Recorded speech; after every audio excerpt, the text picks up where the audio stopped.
ஆதியாகமம் 6:6 நம்ம மையப்படுத்தும் போது ஆண்டவர் மனம் வருந்தினார் என்று சொல்லி வேதம் சொல்லுகிறது. நல்ல கவனிக்க, எப்ப ஆண்டவர் மனம் வருந்தினார்?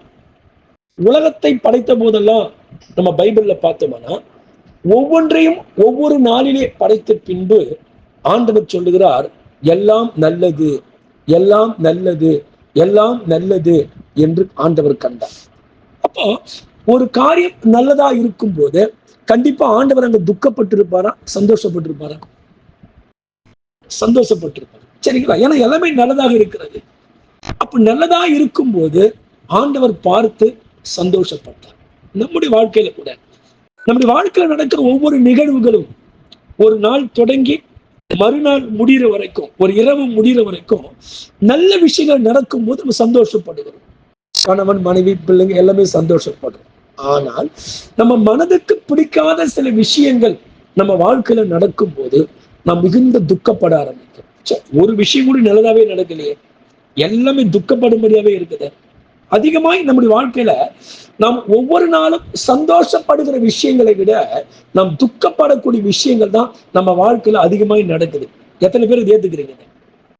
உண்மையா ஒரு நாள் எழுந்து ஒரு இரவு நம்ம படுக்கிற வரைக்கும் நம்ம அதிகமாக இருதயத்திற்கு சந்தோஷமான நிகழ்வுகளை விட நாம் துக்கப்படக்கூடிய விஷயங்கள் தான் நம்முடைய வாழ்க்கையில அதிகமாய் நமக்கு நடந்து ஏறுகிறதை நம்மால் பார்க்க முடிகிறது. அப்போ இப்பேற்பட்ட மனம் வருந்தக்கூடிய அந்த விஷயங்கள்ல தான் நம்ம உறுதியா இருக்க நாம் பழகி கொள்ள வேண்டும். ஏன்னா மனிதனாய் படைக்கப்பட்ட நமக்கு, அதுவும் இந்த பூமியில வாழுகிற நாள் வரைக்கும் நம்முடைய மனதிற்கு சந்தோஷமான நிகழ்வுகளே நடக்க வேண்டும் என்று அல்ல. துக்கப்படக்கூடிய நிகழ்வுகள் அதிகமாய் நம்ம வாழ்க்கையில அநேக நாட்கள் நடக்க வேண்டிய சூழ்நிலைக்கு நாம் தள்ளப்பட்டிருக்கிறோம். எல்லாமே சந்தோஷமா இருக்குமா? கண்டிப்பா இருக்காது. அது எனக்கானாலும் சரி, உங்களுக்கானாலும் சரி. ஏன் ஆண்டவருக்கே அதான் நடந்திருக்கு பாருங்க. ஆண்டவர் எப்போதுமே சந்தோஷப்படும்படியாக நிகழ்வே நடந்திருக்க பைபிள்ல பாருங்க. கிடையவே கிடையாது. ஒரு மனிதனாய் சமுதாயம் உலகம் ஏற்பட்ட போது மனிதன் படைத்த நாள் இருந்து இன்னைக்கு வரைக்கும் ஆண்டவர் சந்தோஷப்படுறாரா பாருங்க? இல்லவே இல்லை. ஆண்டவர் துக்கப்பட்டு கொண்டுதான் இருக்கிறார். எப்ப சந்தோஷப்பட்டார்? மனிதனை படைக்கிறதற்கு முன்பு வரைக்கும் ஆண்டவர் ஒவ்வொன்றையும் படைத்து இது நல்லது, இது நல்லது, இது நல்லது என்று கண்டு சந்தோஷப்பட்டார்.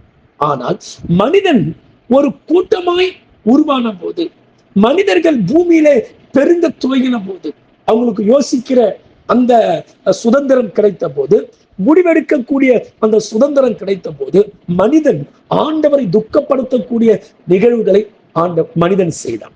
அப்போ இந்த உலகத்துல ஒரு நாள் தொடங்கி அந்த இரவு முடிகிற வரைக்கும் எல்லாமே நமக்கு நல்லதாக நடப்பது கிடையாது.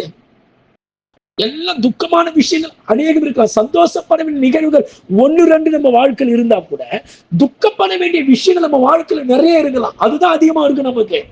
ஆனால் அது போன்ற நேரங்கள்ல நம்ம என்ன பண்ணணும் அப்படின்னு சொல்லலாம், உறுதியா இருக்க நம்ம பழகி கொள்ள வேண்டும். ஏன்னா இதுதான் வாழ்க்கை. இதுக்கு மத்தியில் தான் நம்ம வாழ வேண்டிய சூழல் இருக்கிறது. இதுக்கு மத்தியில் நம்ம வாழ பழகி கொள்ளணும். ஏன்னா இதை விட்டுதான் வேற ஏதாச்சும் வழி இருக்கா? எந்த வழியில போனாலும் சரி, இதுதான் எல்லா மனிதனுக்கும் இந்த உலகத்துல நியமிக்கப்பட்ட ஒரு விதி. அப்போ இப்பேற்பட்ட நெருக்கங்களுக்கு மத்தியில, பாடுகளுக்கு மத்தியில, நம்ம விருப்பத்திற்கு மாறான துக்கமான விஷயங்கள் நடக்கிற நிகழ்வுகள்ல மனிதர்களாகிய நாம் இதோடு கூட சேர்ந்து இதை சமாளித்து நீச்சல் அடிச்சு இதையெல்லாம் சரிவர கையாளக்கூடிய அந்த யுக்திகளை நாம் கற்றுக்கொள்ள வேண்டும். அந்த மன உறுதியை நாம் அமைத்துக் கொள்ள வேண்டுமே தவிர, எதுவுமே எனக்கு நல்லா நடக்கல என்று சொல்லி நாம் சோர்ந்து போய்விடக் கூடாது. ஏன்னா நடக்காது. எதுவுமே 1-2 நடந்தா கூட ஒண்ணு துக்கமா நடக்கும் பாருங்க. ஒரு காலம் நல்லது நடக்கும், இன்னொரு நாள் துக்கமா நடக்கும். காலையில சந்தோஷமா இருப்போம், சாயங்காலம் அழுதுகிட்டு இருப்போம். சாயங்காலம் சந்தோஷமா இருப்போம், அது மறுநாள்ல பாருங்க துக்கப்படும் நிகழ்வுகள் நம்முடைய வாழ்க்கையில் ஏற்படும். இது நமக்கு மட்டுமல்ல, வேதத்துல வாழ்ந்த பக்திமான்கள் வாழ்க்கையே கடவுளுக்கு அர்ப்பணிச்சு, பரிசுத்தம் தான் மூச்சு, ஜபந்தான் வாழ்க்கை, வேத வசனம் தான் என்னுடைய ஜீவியம் என்று சொல்லி அப்படி வாழ்ந்தவர்கள் கூட வாழ்க்கையில சந்தோஷமான நிகழ்வுகளை விட துக்கமான நிகழ்வுகளை தான் அதிகமாய் சந்தித்திருக்கிறார்கள். அப்ப அவங்க என்ன பண்ணாங்க? தற்கொலை பண்ணிக்கினாங்களா? இல்ல. கடவுளை விட்டு வழி விலகிட்டாங்களா? இல்ல.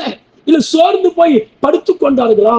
இல்ல, அவைகளுக்கு மத்தியிலே வாழ்வதற்கு பழகி கொண்டார்கள். அவைகளுக்கு மத்தியில எப்படி அவைகளை ஜெயித்து கடந்து வர வேண்டும் என்ற அந்த யுக்திகளை அவர்கள் கையாண்டார்கள். அப்படி கையாண்டதுனாலதான் அவங்க பாடுகளுக்கு மத்தியில ஜெயம் பெற்ற, பாடுகளை ஜெயித்தார்களே தவிர பாடுகளுக்கு மத்தியிலே அவர்கள் தோற்று போடவில்லை. அப்போ பாடுகள் நம்ம ஜெயிக்க கூடாது. நமக்கு வரக்கூடிய போராட்டங்களும் பாடுகளும் என்னை வீழ்த்து விடக்கூடாது. அவைகளை வீழ்த்துகிற அளவுக்கு நான் உறுதியா இருக்க வேண்டும். பாடுகளை ஜெயிக்கக்கூடிய அளவுக்கு நாம் பலனாக இருக்க வேண்டும் தவிர அந்த பாடுகளும் நெருக்கங்களும் எல்லாம் சேர்ந்து என்னை உண்டு இல்லைன்னு சொல்லி அது பண்ணக்கூடிய அளவுக்கு நாம் பலவீனமானவர்களாய் நாம் இருக்கக்கூடாது. அந்த யுக்தி தான் ஆண்டவர் கற்றுக் கொடுக்கிறார். உலகத்துல உபத்திரம் உண்டு, நீங்க திடன் கொள்ளுங்கள், நான் உலகத்தை ஜெயித்தேன், அப்ப நீங்களும் உலகத்தை ஜெயிக்க முடியும். எப்படி இருந்தா நீங்க ஜெயிக்கலாம், அதுக்கான யுக்திகளை ஆண்டவர் சீடனுக்கு கற்றுக் கொடுத்தார். அப்ப என்ன, பாடுகளுக்கு மத்தியில மன உறுதியாய் வாழவும், அதுக்கு மத்தியில நீச்சலிட்டு அந்த பாடுகளை கடக்கக்கூடிய வழிகளையும் நாம் கடைபிடித்தா மட்டும்தான் இந்த உலகத்துல அவைகளை ஜெயிக்க முடியுமே ஒழிய, பாடுகள் வரக்கூடாது என்று சொன்னால் இந்த உலகத்துல நம்ம முழுகித்தான் போகும். அப்ப ஆண்டவருக்கே அந்த நிகழ்வு நடந்திருக்கிறது. ஆண்டவர் ஆதாமை படைத்த நாள் முதல் கொண்டு மனிதர்கள் பெருகின காலம் தொடங்கி இதுவரைக்கும் ஆண்டவர் சந்தோஷப்பட்டு நிகழ் பைபிள் ஆண்டு எப்ப சந்தோஷப்படுறாராம், ஒரு பாவி மனம் திரும்பும் போது ஆண்டவர் சந்தோஷப்படுறார், அப்படிதான் சொல்லுது. அப்ப ஆண்டவர் ஒரு பாவி மனம் திரும்பிட்டான்னு சொல்லி அவர் சந்தோஷப்படும் போது அநேகர் பாவத்துக்குள்ள தள்ளப்படுறாங்களேன்னு சொல்லி ஆண்டவர் துக்கப்படுகிறார். அப்போ ஆண்டவருக்கே எப்பொழுதும் சந்தோஷம் அல்ல, இன்பம் துன்பம் வந்துதான் கடந்து போகுது. அப்ப வாழ்க்கைனா என்ன, இன்பமும் வரும் துன்பமும் வரும், துன்பமும் வரும் இன்பமும் வரும், உயர்வும் வரும் தாழ்வும் வரும். சரிங்களா? அப்ப வாழ்க்கைனா இதுதான் ஃபர்ஸ்ட் புரிஞ்சுக்கிறோம். அப்ப இந்த உலகத்துல இதுதான் வாழ்க்கை. எப்போதும் சந்தோஷமா இருக்க வேண்டிய ஒரு இடம் எது? அது பூமி கிடையவே கிடையாது. பூமியில எப்போதுமே சந்தோஷமா இருக்க முடியாது. பாடுகளுக்கு மத்தியில தான் அது ஜெயிக்கக்கூடியவங்க தான் சந்தோஷமா இருப்பாங்களே தவிர பாடுகள் வரும்போது என்ன பண்ணுன்னு தெரியலையே அப்படின்னு சொல்லி இருக்கக்கூடியவங்க அவைகளை ஜெயிக்க முடியாது, துக்கத்துக்குள் ஆழ்த்தப்படுவார்கள். அப்ப சந்தோஷம் என்பது நிரந்தரமாய் நமக்கு எங்கே உண்டாகிறது? பரலோகத்துக்கு போகும்போது மட்டும்தான் நமக்கு துக்கமே இல்லாம எப்போதும் சந்தோஷமாய் சதா காலமும் இருப்போம். ஆனா பூமியில வாழ்கிற வரைக்கும் இன்பம் துன்பம் உயர்வு தாழ்வு இதெல்லாம் பசி பட்டினி எல்லாம் நமக்கு கலந்துதான் இந்த உலகத்தை இதோடு தான் நம்ம பழக கற்றுக்கொள்ள வேண்டும் தவிர இதை புறக்கணிச்சுட்டு வெறும் சந்தோஷத்தை மட்டும் இந்த பூமியில நானும் அனுபவிக்க முடியாது, நீங்களும் அனுபவிக்க. அப்ப வாழ்க்கை நான் தெரிஞ்சுக்கணும், இதுதான் வாழ்க்கை.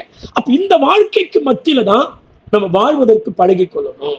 இந்த வாழ்க்கைக்கு மத்தியில தான் இவைகளை ஜெயிப்பதற்கான வழிகளை நாம் தெரிந்து கொள்ள வேண்டும். அந்த ஜெயிக்க முடியாதுன்னு சொல்ல, இதெல்லாம் இருக்குன்னா நீ தோத்து போயிடுவோப்பா அப்படி சொல்ல, நீ ஜெயிக்கணும்ன்றார். இவைகள் எல்லாம் இருக்குது, இதை நீ ஜெயிக்கணும். அதுக்கான வழி என்ன? அதை தான் ஆண்டவர் கற்றுக் கொடுக்கிறார், அதைத்தான் வேதம் கற்றுக் கொடுக்குது. இந்த வழி தெரியாதபடியாலதான் நிறைய பேர் துக்கத்தில தற்கொலை செய்து கொள்ளுகிறார்கள். இந்த வழி தெரியாதபடியாலதான் இதை நிறைய பேர் ஃபாலோ பண்ணாதபடியாலதான் அவங்க வாழ்க்கை அவங்களுக்கு கசப்பாய் தெரிகிறது. கடவுளை ஏற்றுக்கொண்டோ அவங்க வாழ்க்கை விரக்தியா இருக்கிறதுக்கு காரணம் என்ன? கடவுளை குறித்து தெரிகிறது, ஆனால் அதை மேற்கொள்ளத்தக்க யுக்திகளை அவங்க கையாளாமல் விட்டு விடுறதுனால அதுல ஆழ்ந்து போகிறார்கள், அவர் அவிழ்ந்து போகிறார்கள். அப்ப யுக்திகளை கையாள வேண்டும். பரிசுத்தவான்கள் பாருங்க, துக்கத்துல என்ன பண்ணாங்க? ஜெபம் பண்ணாங்க, விசுவாச அறிக்கை பண்ணாங்க, பொறுமையா இருந்தாங்க, உறுதியா இருந்தாங்க, அவங்க சஞ்சலப்படல.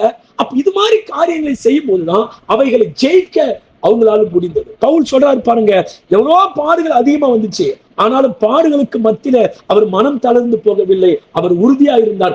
பாடுகளை அவர் ஜெயித்தாரே தவிர பாடுகள் இவரை ஜெயிப்பதற்கு அவர் விட்டுவிடவே. அப்போ நம்ம வரக்கூடிய உபத்திரவ பாடுகளை நம்ம ஜெயிக்கணுமே தவிர அவைகளால் நான் ஜெயிக்கப்படக்கூடாது, அவைகளால் நான் அமிழ்த்தப்படக்கூடாது. அவைகளால் பாருங்க, ஒருத்தர் தண்ணீர் இறங்கி குளிக்கிறான்னு சொன்னா தண்ணீர் அலையா அடிக்கத்தான் செய்யும், ஆனா தண்ணீர்களை நீந்துகிற அளவுக்கு அவன் அதுல இறங்கினாதான் அவன் கரையை கடக்க முடியும். ஆனா எனக்கு அதுக்கான வழி தண்ணீர் இறங்கிட்டேன், ஆனா தண்ணீர் என்னை அமிழ்த்து விட்டது என்றால் அதனுடைய காரியம் அவன் அப்ப அவனுக்கு ஒண்ணுமே தெரியல அர்த்தம், நீச்சல் தெரியல அவனுக்கு. ஆத்துக்கு மத்தியில் எப்படி நீந்தணும்ன்ற விஷயம் அவனுக்கு தெரியலன்னு அர்த்தம். சரி கவனிங்க, அப்ப ஆண்டவரே மனமருந்தினார் என்று வேதம் சொல்லுகிறது. நல்லா கவனிக்கணும். எப்ப மனம் வருந்துவோம்? நம்ம மனசுக்கு பிடிக்காத காரியங்கள் நடக்கும் போதுதான் நம்ம என்ன பண்ணுவோம்? அப்ப ஆண்டவர் 3 இடத்துல அவர் மனம் வருந்தினார் என்ற செய்தி வேதத்துல பதிவு செய்ய நிறைய இடங்கள் இருக்கிற சம்பவங்கள் வழியாக. ஆனா எழுத்து அளவுல ஆண்டவர் துக்கப்பட்டார், ஆண்டவர் மனம் வருந்தினார், ஆண்டவர் துக்கம் அடைந்தார் அப்படின்னு சொல்லக்கூடிய 3 நிகழ்வுகளை வேதத்துல நாம பார்க்க போறோம். கவனிங்க, முதலாவது ஆதியாகமம் 6ஆம் அதிகாரத்துல நம்ம படிக்கும் போது ஆண்டவர் மனிதனை படைத்ததற்காக ஆண்டவர் துக்கப்பட்டார். ஏன்? ஆதாமிலிருந்து மனிதன் பெருகினான். மனிதன் பெருகும் போது எந்த நோக்கத்தோடு ஆண்டவர் மனிதனை படைத்தார்? பரிசுத்தமாய் ஜீவிக்கணும், பக்தி உள்ள ஒரு சந்ததி இந்த உலகத்துல உருவாகணும். அப்படிப்பட்ட நோக்கத்தோடு ஆண்டவர் மனிதனை படைத்திருந்த போது அந்த நோக்கத்தை மனிதன் சிதைத்து விட்டான்.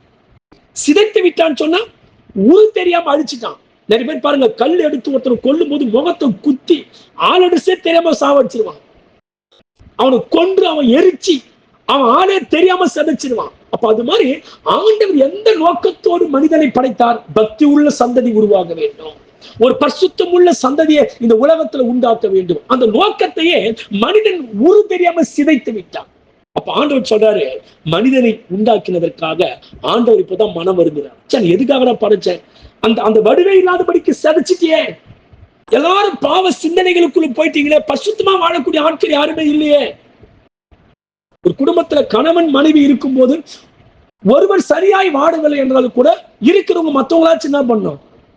சரியா வாழணும். அவர்களும் சரியாய் வாழாவிட்டால், ஒருத்தர் ஜெபிக்கணும், ஒருத்தராச்சும் ஜெபிக்கணும். பிள்ளைங்க ஜெபிக்கணும், அப்பா அம்மாவாச்சும் ஜெபிக்கணும். அப்பா அம்மா ஜெபிக்கலன்னா பிள்ளைங்களாச்சும் ஜெபிக்கணும். யாருமே ஜெபிக்கலன்னு சொன்னா அந்த குடும்பம் பயங்கரமான இருளிலே மூழ்கிவிடும். ஜெபம் இல்லாத வாழ்க்கை இருளிலே போய்விடும். ஜெபம் தான் உங்க வாழ்க்கையில் வெளிச்சத்தை கொண்டு வரக்கூடிய ஒரு வழி. நல்லா கவனிக்கணும். அப்ப என்ன, ஜனங்கள் அந்த ஆண்டுடைய நோக்கத்தை சிதைத்து விட்டபடினால ஆண்டவர் என்ன பண்றாருன்னா மனம் வருந்துகிறார். அது மட்டும் இல்ல, மனிதன் வழி தவறி போய்விட்டான். ஆண்டவர் ஒரு வழி வச்சிருந்தாரு, அந்த வழியாக மனிதன் பயணிக்காமல் வேறு வழியாக மனிதன் கடந்தால், வழி தவறி மனிதன் போய்விட்டான். அப்ப ஆண்டவர் என்ன பண்ணாருன்னா துக்கப்படுகிறார். நம்ம பிள்ளைங்க நல்லா படிச்சிருப்பாங்க, எல்லாம் செஞ்சிருப்பாங்க, ஆனா வழி தப்பி வேற வழியா போயிடும் போதுன்னா யோசிக்க பாருங்க, எல்லா பிள்ளைங்களை படிக்க வச்சேன், எவ்வளவு நல்லா வளர்த்த, ஆனா பிள்ளை வழி தப்பி போய் கெட்டு போயிட்டானே, நாம் எப்படி துக்கப்படுவோமோ அதே போலத்தான் ஆண்டவர் ஜனங்கள் வழி தப்பி போன போது ஸ்தோத்திரிக்கிறோம். அதாவது வன்முறையாக மக்கள் மாறின போது, துன்மார்க்கமாக மக்கள் நடந்த போது ஆண்டவர் என்ன பண்ணாருன்னா மனம் வருந்த ஆரம்பித்தார். கவனி, இது வரைக்கும் ஆண்டு அடிக்கவே இல்லை மனுஷனை. ஆண்டு கையாண்ட முறை வேற மாதிரி இருந்துச்சு. ஆனா மனிதன் பாவம் செய்து உலகத்தில் அவன் சந்ததி பாவ சந்ததியாய் பெருகின போது அவன் இதுவரைக்கும் அன்பாய் கையாண்டவர் இப்ப கையாளுகிற முறை ஆண்டு மாத்துகிறார். நம்ம பிள்ளைங்களை பாருங்க, எல்லா நேரத்துல அடிக்க மாட்டோம், கொஞ்சம் செல்லம் கொடுப்பாங்க, சொல்லி பார்ப்போம். எப்ப அடிப்போம்? சொல்லி சொல்லி கேட்கலடா அவன், எவ்வளவுதான் கண்டிச்சாலும் கேட்கலன்ற நிலைமை வரும்போதுதான் இதுவரைக்கும் அடிக்காம செல்லம் கொடுத்தவங்க அப்பதான் நம்ம அடிக்க ஆரம்பிச்சு. அப்ப என்ன, இதுவரைக்கும் கையாண்ட முறை வேறு. ஆனா இப்போது அவன் அடங்காதபடினால எப்படியாகிலும் அவனை அடக்கி நல்வழிப்படுத்த வேண்டும் என்பதற்காக நம்ம கையாளுகிற முறையில மாற்றத்தை கொண்டு இதுவரைக்கும் சாந்தமா கையாண்டோம், இதுவரைக்கும் அமைதியா கையாண்டோம், இதுவரைக்கும் புத்திமதி சொல்லி கையாண்டோம், திட்டல அடிக்கல. ஆனால் இப்ப அதிகமாய் பாவம் பெருகும் போது இதுவரைக்கும் இப்படி கையாண்டவங்க இனிமேல் அவனை அடித்தாச்சும் ஒழுங்குபடுத்த வேண்டும் என்ற வழிமுறைகள்ல மாற்றத்தை கொண்டு வருகிறோம். இதே போலத்தான் ஆண்டவர் இதுவரைக்கும் வழிமுறைகளை ஆண்டவர் சரியாய் பயன்படுத்தி வந்தார். ஆனால் இப்போது அவர் கையாளுகிற முறை என்ன பண்றாருன்னா மாத்த ஆரம்பிக்கிறார். மாத்தி என்ன பண்றாரு? எச்சரிக்கிறார், கண்டிக்கிறார், எல்லாம் செஞ்சாரு. ஆனா இனி இவனை விட்டா மற்றவங்களெல்லாம் கெடுத்துருவான், உலகத்தையே பாவத்துக்குள் ஆக்கிடுவான், அதனால பக்தி உள்ள சந்ததி உருவாகாது என்பதற்காக ஆண்டவர் என்ன பண்ணனா அவர் கையாள வேண்டிய விதத்துல மாற்றத்தை கொண்டு வந்து அவனை அழிக்க வேண்டும் என்ற தீர்மானத்துக்கு ஆண்டு வருகிறார். அப்ப ஆண்டு எப்போ வந்து அறிவை கொடுக்கிறார்? ஆண்டவர் அவனை கையாண்டு அவனை சரிப்படுத்த நினைக்கும் போது அந்த சரிப்படுத்துகிற காரியங்களுக்கு ஒரு மனிதன் ஒத்து வரலன்னா அப்புறம் என்ன பண்ண முடியாங்க? அடிச்சாத்து சீர்படுத்து நினைப்போம். ஒரு நாய் சொல்லி பார்ப்போம், போ போ போ சொல்றோம், கேட்கல, என்ன போனா அடிச்சாச்சு அதை துரத்தணும். இது உங்களுக்கு எனக்கு எல்லாருக்குமே இயல்புதான் இது. அதே போலத்தான் ஆண்டவரும் ஒரு மனிதனுக்கு சொல்லி பார்க்கிறார், எச்சரித்து பார்க்கிறார், அன்பு காட்டி பார்க்கிறார், அவனுக்கு உணர்த்தி பார்க்கிறார், அவனை சிக்ஷித்து பார்க்கிறார். ஆனாலும் அவன் மாறவில்லைன்னா அவன் எப்படி மாற்றுவது? அப்ப ஆண்டவர் என்ன பண்ணாருன்னா அவனை உபத்திரப்படுத்தி பார்க்கிறாரு, அவனை சிறுமப்படுத்துகிறார், அவனுக்கு சில காரியங்களை ஆண்டவர் அனுமதித்து அப்படி ஆகிலும் அவனை சீர்படுத்த வேண்டும் என்பதற்காகத்தான் ஆண்டவர் அந்த காரியத்தை செய்கிறார். ஏன்? பாவம் கடவுளை ஆழமா பாதிக்கும். நம்ம மனிதர்கள் செய்யற பாவம் யாரை பாதிக்கும்? பாவம் என்னை மட்டும் பாதிக்காது, அது எனக்குள்ள இருக்கிற ஆண்டவரையும் அது பாதிக்கும். நான் செய்யற பாவம் என்னோடு கடந்து போகாது, அது ஆண்டவரை என்ன பண்ணு சொன்னா ஆழமாக துக்கப்படுத்துது. அப்ப ஆண்டவர் எப்போது துக்கப்படுகிறார்? மனிதர்கள் நாம் கடவுளின் சித்தத்திற்கு மாறாய் நடக்கும் போது, ஆண்டுடைய நோக்கத்தை நாம் சிதைக்கும் போது, நம்ம வழி தவறி கடந்து போகும்போது ஆண்டவர் நம்மை கண்டு என்ன பண்றாருன்னா அவர் துக்கப்பட ஆரம்பிக்கிறார். அப்ப ஆண்டவர் துக்கப்படுவாரா? கண்டிப்பா என்ன பண்ணுவாரு? அவருக்கும் உணர்வுகள் உண்டு, அவருக்கும் அந்த உணர்ச்சிகள் உண்டு. அப்ப ஆண்டவர் துக்கப்பட்டார் என்று வேதம் சொல்லுகிறது. அடுத்தது பாருங்க, 1 சாமுவேல் 15ஆம் அதிகாரத்துல பார்க்கும்போது 2 காரியத்தை மட்டும் சுருக்கமா சொல்லி முடிச்சேன். 1 சாமுவேல் 15ல பார்க்கும்போது 11 அங்கேயும் சாமுவேல் சவுலை ராஜாவாக்கினார். ஆனா சவுல் ஆண்டோட விருப்பத்திற்கு மாறாய் நடந்தபடினால ஆண்டவர் பைபிள் சொல்லுது இவனை ராஜாவாக்கினதற்காக நான் மனம் வருந்துகிறேன். முதல்ல ஆதாமுடைய காலங்கள்ல நோவாவுடைய காலத்துல மக்கள் பெருகின போது ஆண்டவர் மனஸ்தாபப்பட்டார். இரண்டாவது சவுலை ராஜாவாக்கினதுக்காக, சவுலை உயர்த்தி வச்சதுக்காக ஆண்டவர் மனஸ்தாபப்படுறாங்க. சில நேரத்துல கூட பாருங்க, சில நல்ல நிலைமைக்கு வரும்போது யோசிச்சு போச்சே, இவன் நல்ல நிலைமைக்கு வரதுல கெட்டு போயிட்டான், இவன் நிலைமைக்கு வராம இருந்தாலே போதுமே அப்படி நினைக்கிற அளவுக்கு நம்ம கஷ்டப்படுவோம் பாருங்க. நல்லா தொடர்ந்து வருவாங்க, எல்லாம் செய்வாங்க. ஆனா கொஞ்சம் ஒரு உயர்வுக்கு போகும்போது ஒட்டுமொத்தமா டவுன் அப்படி யோசிப்போம், இவன் இந்த நிலைமைக்கு வராம இருந்தா நல்லது போல, இவனை உயர்த்தி வச்சதுனால இறங்கிட்டான். இப்படி சவுலை ராஜாவாக்கி வைத்ததுக்காக ஆண்டவர் சொன்னார், நீ போ, ஒருத்தன் வருவான ராஜாவாக்குனார். ஆனா ராஜா வாக்குன பின்பு உயர்த்தி வைத்த போது அவன் கெட்டு போனதை எண்ணி ஆண்டு சொல்ல இவனை ராஜாவாக்குனது எதுக்குறான்னு சொல்லி ஆண்டவர் என்ன பண்றாருன்னா மனம் இருந்தது. அப்போ எங்கெல்லாம் ஆண்டவர் நோக்கத்தை மனிதன் சிதைக்கிறானோ, ஆண்டவர் காட்டுகிற பாதையில போகாம தனக்குன்னு ஒரு எப்பவுமே ஆண்டவர் காட்டுற பாதையில போனா செங்கடலுக்கு கூட நமக்கு வழி உண்டாகும், எரிகோக்கு முன்பாக கூட நமக்கு வழி உண்டாகும். சரிங்களா? ஆனா ஆண்டவர் காற்ற பாதை விட்டுட்டு நீங்க நலமான பாதை என்று போனால் நீங்க செம்மையாய் தோன்றிய இடத்துல கூட உங்களுக்கு செங்கடல் முன்னாடி நிற்கும். பாருங்க, லோத்து தனக்கு ஒரு செம்மையான வழியை தெரிந்து கொண்டு சோதம் கொமராவை போய் தங்கினாள். ஆனா என்ன ஆச்சு? எந்த சோதம் கொமரா ஏதோனை போல் இருந்ததோ அதே சோதம் அவன் ஆபத்துக்கு பிரச்சனையாய் மாறிவிட்டது. அப்போ ஆண்டவர் காட்டுல பாதையில கடந்து போகும்போது நமக்கு செங்கடலிலும் நமக்கு வழி உண்டாகும், வனாந்தரத்திலும் நமக்கு வழி உண்டாகும். ஆனால் ஆண்டவர் காற்ற பாதை விட்டுட்டு நாம ஒரு பாதையில போக ஆரம்பிப்போம்னா அந்த செழுமையான இடத்துல கூட நமக்கு வனாந்தரங்களை தேடிக்கொள்வோம் என்பதை நாம் மறந்து விடக்கூடாது. அப்போ முதல்ல நோவாவுடைய காலத்துல ஆண்டவரை மனஸ்தாபப்படுத்தினாங்க, ஆண்டவர் மனம் வருந்தினார். இரண்டாவது சவுலை உயர்த்தி வைத்ததற்காக ஆண்டவர் என்ன பண்ணாராம்? மனஸ்தாபப்பட்டாராம். எபேசியர் 4:30 சொல்லி நீங்கள் பெற்ற பரிசுத்தாவியை துக்கப்படுத்தாதீர்கள், என்ன பண்ணாதீங்க. அப்போ 3 இடத்துல ஆண்டவர் மனம் வருந்த நிகழ்வு எழுத்தாளர் சம்பவத்தின் வாயிலாக நிறைய இருக்கிறது. அப்போ ஏன் மனம் வருந்தினார்? ஒரு மனிதன் பழைய வாழ்க்கையை விட்டு விடாமல் ஆண்டுக்குள்ள வந்துட்டான், ஞானஸ்தானம் எடுத்துட்டான், கடவுளை ஆராதிக்கிறான், சபைக்கு வருகிறான், எல்லாம் செய்கிறான்.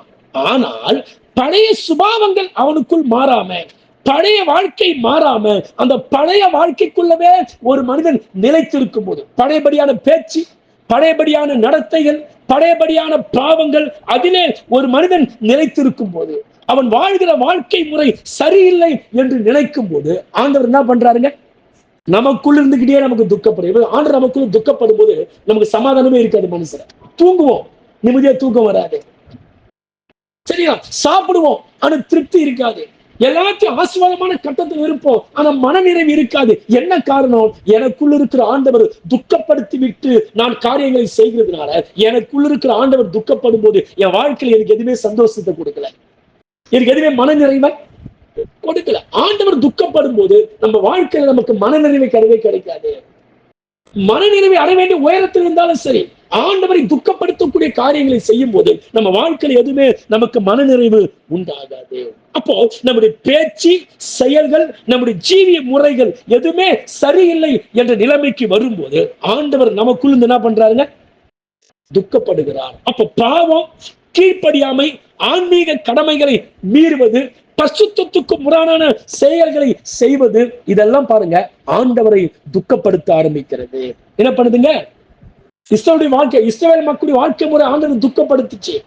சவுலுடைய வாழ்க்கை முறை ஆண்டவரை துக்கப்படுத்தினது. நோவா காலத்துல வாழ்ந்த மக்களுடைய வாழ்க்கை முறை ஆண்டவரை ஏன் ஆண்டவர் துக்கப்படுறோம்? நம்ம கடவுளுக்கு சொந்தமானவர்கள். யாருக்கு சொந்தமானவங்க? நீங்க ரோட்ல போறவங்க பார்த்து துக்கப்பட மாட்டீங்க பாருங்களேன். நம்ம பிள்ளைங்க தப்பு பண்ண துக்கப்படுவோம். ரோட்ல போற வர புருஷனா தப்பு பண்ணும்போது துக்கப்படுவோமா? துக்கப்பட மாட்டோம். ஏன் புருஷன் தப்பு பண்ணா துக்கப்படுவோம்? ஏன்? எனக்கு சொந்தமானவன், எனக்கு சொந்தமான பிள்ளைங்க. அப்ப ஆண்டவர் ஏன் துக்கப்படுகிறார்? நான் ஆண்டவருக்கு சொந்தமானவன். ஆண்டவர் என்னை மீட்டெடுத்து இருக்கிறார். எனது பிள்ளையாக அவருடைய பிள்ளையாக நம்மை முன்குறித்து இருக்கிறார். அப்படி அவர் பிள்ளைகள் முன்குறித்து இருக்கும் போது நாம் ஆண்டவருக்கு பிரியமில்லாத காரியங்களை செய்யும் போது, ஆண்டுடைய நோக்கத்தை சிதைக்கும் போது, வழி தவறி போகும்போது, நமக்குள்ள இருக்கிற ஆண்டவர் என்ன பண்றாருங்க? இதான் தாவீது சொல்றாரு, வேதனை உண்டாக்கக்கூடிய வழி என்னிடத்தில் உண்டோ என்று அறிந்து என்னை செம்மையான வழியில நடத்தும் என்று சொல்லி தாவீது என்ன யோசிக்கிறாரு? எல்லாரும் உன்னை துக்கப்படுத்துறாங்க, அது மாதிரி உண்மை துக்கப்படுத்தக்கூடிய விஷயங்கள் என்னிடத்தில் உண்டோ என்று நான் ஆராய்ச்சி பார்க்கிறேன். ஆனாதான் திருவிழா வரும்போது பவுல் சொல்றாரு, எவனும் தன்னைத்தானே சோதித்து ஆராய்ந்து அறிய கடவுள் சொல்றாரு. என்ன சொல்றாரு? உங்களை நீங்களே சோதித்து ஆராய்ந்து அறிந்து பாருங்க. ஏன்? ஆண்டவரை வேதனைப்படுத்தக்கூடிய காரியங்கள் நான் ஏதாச்சும் செஞ்சிருக்கிறேன். என் பேச்சில நான் ஆண்டவர் வேதனைப்படுத்தி இருக்கிறேனா? என் செயல்கள்ல நான் ஆண்டவரை வேதனைப்படுத்தி இருக்கிறேனா? இல்ல என் வாழ்க்கை முறைகள் ஆண்டவரை வேதனைப்படுத்தி இருக்கிறதா? இல்ல நான் போன பாதைகள் ஆண்டவரை வேதனைப்படுத்த? அப்ப தாவீது சொல்றாரு, அதாவது வேதனை உண்டாக்கும் வழி என்னிடத்தில் உண்டோ என்று கண்டு என்னை செம்மையான பாதையிலே நடத்துமா. அப்ப தாவீது என்ன சொல்றாரு? எந்த விஷயத்துல உங்க வேதனைப்படுத்தின கூடாது. ஏன்? தாவீது பார்த்து ஆண்டவர் எப்ப துக்கப்பட்டிருப்பாரு? தாவீது பச்சைபால் இடத்துல பாவம் செய்த போது, உரியாவை கொல்லும் போது ஆண்டவர் பார்த்து வேதனைப்பட்டிருப்பார். இவன் எப்படியோ நினைச்சனே, இப்படி கெட்டு போயிட்டானே, இவன் மேல எவ்வளவு நம்பிக்கை வச்சேன், ஆனா இப்படி கொலை பண்ணிட்டானே, இப்படிப்பட்ட துன்மார்க்கமா நடந்துகிட்டானேன்னு சொல்லி ஆண்டவர் என்ன பண்ணிருப்பாரு சொல்லுங்க? துக்கம். அவதான் தாவீது, ஆண்டவரே வேதனை உண்டாக்கக்கூடிய காரியத்தை செஞ்சுட்டேன், ஆனா இனிமேல் உண்மை வேதனைப்படுத்தக்கூடிய, உண்மை மனம் வருந்த பண்ணக்கூடிய, உண்மை துக்கப்படுத்தக்கூடிய விஷயங்கள் எதை நான் செஞ்சிடக்கூடாது. என்ன ஆராய்ச்சி பார்க்கிறேன் ஆண்டவரே, என்னை ஆராய்ந்து பார்க்கிறேன். அப்படி ஒரு காரியம் இருக்குமானால் என்னை அதெல்லாம் எடுத்து போட்டு என்னை செம்மையான பாதையில நடத்தும் என்று சொல்லி தாவீது அங்கே ஜெபிக்கிறார். அப்ப நாம கூட ஒரு தீர்மானம் எடுக்கணும். நாம் ஒன்று ஆணுத்தை ஆண்டவரே உண்மை வேதனைப்படுத்தக்கூடிய விஷயம், நோவா காலத்துல மக்களுமே மன வருத்தத்துக்குள்ள நடத்தினது போல, ஒரு சவுல் நிமித்தமாய் நீ மனம் வருந்தது போல, எபேசு சபை மக்கள் வழியாக நீ மனம் வருந்தது போல, உண்மை மன வருத்தப்படக்கூடிய நிகழ்வுகளை நான் செஞ்சிருந்தா என மன்னிங்க ஆண்டவரே சொல்லி நம் ஆண்டவரத்தை முறையிட வேண்டும். எல்லா கண்களை மூடலாம், நாம் ஜெபிக்கலாம். இதனால கேட்ட வார்த்தையின்படி ஆண்டவர் மனம் வருந்துவாரா? அவருக்கு உணர்வுகள் உண்டு, உணர்ச்சிகள் உண்டு. அவர் சந்தோஷப்படக்கூடியவர், அவர் அழக்கூடியவர். எல்லா உணர்வுகளும் உணர்ச்சிகளும் அவருக்குள் உண்டு. ஆண்டவர் துக்கப்பட்டார், ஆண்டவர் கலக்கம் அடைந்தார். மனிதனை படைத்ததற்காக ஆண்டவர் மனம் வருந்தினார். தேவ பிள்ளைகளே, ஆண்டவர் மனம் வருந்தக்கூடிய நிகழ்வுகளை நான் ஏதாச்சும் செஞ்சிருக்கிறேன் யோசிச்சு பாருங்க. நீங்கள் பெற்ற பரிசுத்தாவியை, உங்களுக்குள் இருக்கிற பரிசுத்தாவியை நீங்கள் துக்கப்படுத்தாதிருங்கள். தாவீது அழகாய் சொல்றார், ஆண்டவரே உம்மை வேதனைப்படுத்தக்கூடிய விஷயங்கள் எனக்குள் இருக்குதான்னு சொல்லி ஆராய்ந்து பார்க்கிறேன் ஆண்டவர். அடிக்கடி நம்மளை ஆராய்ஞ்சு பார்க்கணும். இன்னைக்கு வாழ்ந்த நான் வாழ்க்கை முறை, காலையிலிருந்து இரவு வரைக்கும் நான் செஞ்சது, நான் பேசினது, நான் ஆண்டவருக்கு கொடுத்த முக்கியத்துவம், ஆண்டவருக்கு முக்கியத்துவம் கொடுக்காமல் போனது, எந்த விஷயம் ஆண்டவரை துக்கப்படுத்தி இருக்கும் என்பதை நாம் இரவு படுக்கும் போது நிதானித்து பார்க்க வேண்டும். இப்படி எல்லாம் யாருமே செய்யறதில்லை. நிறைய செஞ்சிருப்போம், ஆனா மன்னிப்பு மாத்திரம் கேட்டு படுத்துப்போம். நிறைய பேர் அதை கூட செய்ய மாட்டோம். ஆண்டவரை துக்கப்படுத்தக்கூடிய விஷயங்கள் நமக்குள் இருக்கக்கூடாது. ஆண்டவரத்தில் கேட்போம், ஆண்டவரே தாவீது கேட்டவனமாய் நான் கேட்கிறேன், உம்மை துக்கப்படுத்தின விஷயங்கள் எனக்குள் இருந்திருந்தா அதனை கண்டுபிடிச்சு அதை சரிப்படுத்திக்கிறேன் ஆண்டவரே. அப்படி பண்ணி பாருங்க, ஆண்டவர் உங்களிலே பிரியமா இருப்பார். நீங்க துக்கத்தில வாழ்ந்தாலும் மனநிறைவோடு இருப்பீங்க. ஆனா ஆண்டவரை துக்கப்படுத்தினீங்களா, நீங்க எவ்வளவு சிங்காசனத்துல உட்கார்ந்தாலும் அது உங்களுக்கு மனநிறைவை கொடுக்காது. நீ கானானிலே போய் எல்லா ஆசீர்வாதத்தை சுதந்தரித்தாலும் உங்களுக்கு வாழ்க்கையில மனநிறைவு இருக்காது. நீங்க பணத்துக்கு மேல நீங்கள் ஸ்தோத்திரிக்கிற உறங்கினாலும் கூட அது உங்களுக்கு மனநிறைவு கொடுக்காது. ஏன்? ஆண்டவரை துக்கப்படுத்தக்கூடிய நிகழ்வுகளை செய்கிறவனுக்கு எந்த காரியத்துல போனாலும் மனநிறைவு, மன திருப்தி இருக்காது. அவனுக்கு வாழ்க்கை மேல ஒரு கசப்பு தட்டும். ஆனா தேவ பிள்ளைகளே, ஆண்டவரை மனம் வருத்தக்கூடிய விஷயங்கள் நம்மில இருக்குமானால் அது எல்லாத்தையும் தூக்கி எறிவோம். ஆண்டவரை சந்தோஷப்படக்கூடிய நிகழ்வுகளை செய்வோம். சகே எல்லாத்தையும் தூக்கி எறிந்த போது ஆண்டவர் சந்தோஷப்பட்டார். ஆனால் ஆண்டவரை சந்தோஷப்படுத்தக்கூடியவங்களா நாம் இருக்க முயற்சி பண்ணுவோம். அப்படி பண்ணி பாருங்க, நம்ம மனசுல எந்த நிலைமையும், அதான் பவுல் சொல்றாரு, நான் எல்லா நேரத்திலும் சந்தோஷமா இருக்கிறேன்னு சொல்றாரு. அவ்வளவு துக்கத்தை சுமந்த மனுஷன் சொல்றாரு, நான் எப்போது கர்த்தருக்குள் மகிழ்ச்சியா இருக்கிறேன். இந்த மகிழ்ச்சி இல்லைன்னா வாழ்க்கையில என்னங்க லாபம்? வாழ்ந்து ஒண்ணுமே கிடையாது. அதுக்கான தீர்வு என்ன? அதுதான் முக்கியம். ஆண்டவருக்குள் இருக்கிறதுனால எனக்கு எல்லாம் வந்துருமா? செய்ய வேண்டிய முறைகளை நான் செய்ய விட்டார். ஒரு பிள்ளைங்க ஸ்கூல்ல போய் உட்கார்ந்து படிச்சிருவாங்களா? பேக் மாட்டிக்கிட்டு போயிட்டா மட்டும் அந்த பிள்ளைங்க பாஸ் பண்ணிடுவாங்களா? அதன்படி நடக்கல, அதன்படி செய்யலன்னா அந்த பிள்ளைங்க எப்படி பாஸ் பண்ணுவாங்க? அதே போலதான் வாழ்க்கை முறையில எல்லாவற்றிலும் ஜெயிக்கணும்னு சொன்னா செய்ய வேண்டிய முறைகளை கையாளாம எப்படி அவைகள் நாம் மேற்கொள்ள முடியும்? ஹல்லேலூயா. ஆண்டவரே, உம்மை துக்கப்படுத்த விஷயங்களை மன்னிங்க அப்பா. இனி உம்மை வேதனைப்படுத்தக்கூடிய வார்த்தைகளோ, செயல்களோ, வழிமுறைகளோ என் வாழ்க்கையில வெளிப்படுவதற்கு நான் இடம் கொடுக்க மாட்டேன் ஆண்டவரே. ஹல்லேலூயா. யாராவது ஒருத்தர் ஜெபம் பண்ணாம சத்தத்தை உயர்த்தி சுருக்கமா ஜெபம் பண்ணுங்க பாக்க. ஹல்லேலூயா, ஹல்லேலூயா.